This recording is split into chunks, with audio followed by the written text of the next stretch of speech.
Yeah.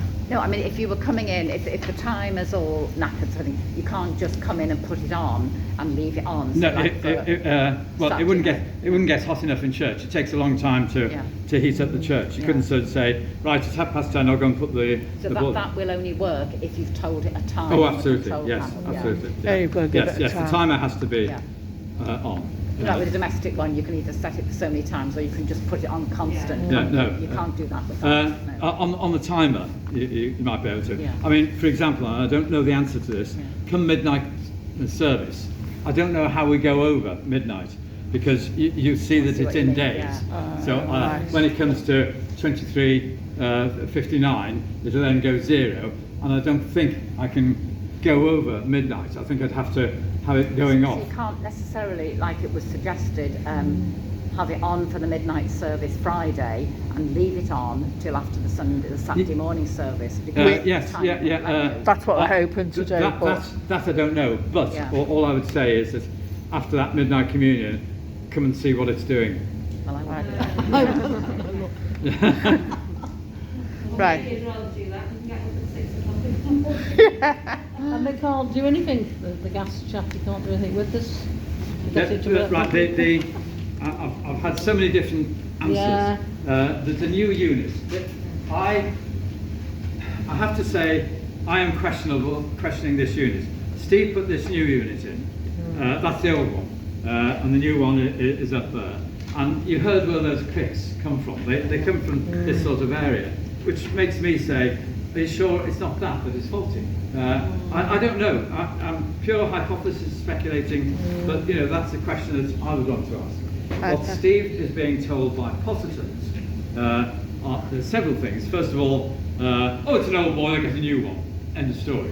The same goes for parts. We don't stock the parts now. It's 10 years old.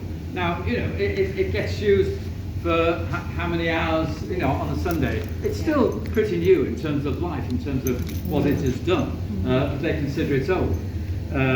And the thing that Potterton is saying, which Steve is buying, and I can't say I'm totally buying, is this is the pilot light here.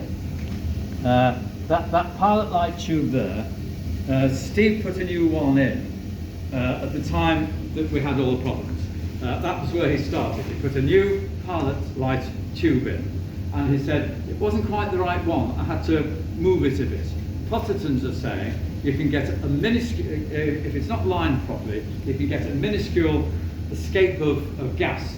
Obviously, it's nothing in the space that we've got here, with the ventilation here, with the ventilation here.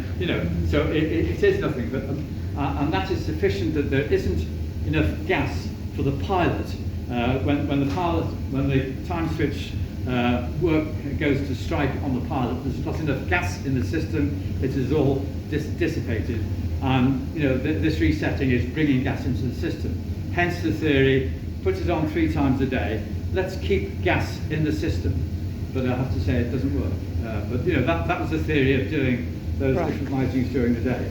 You can't get that pilot light tube, or the part number that is given for this boiler is no longer available, but there are looking exactly identical parts for other Potterton boilers that are available.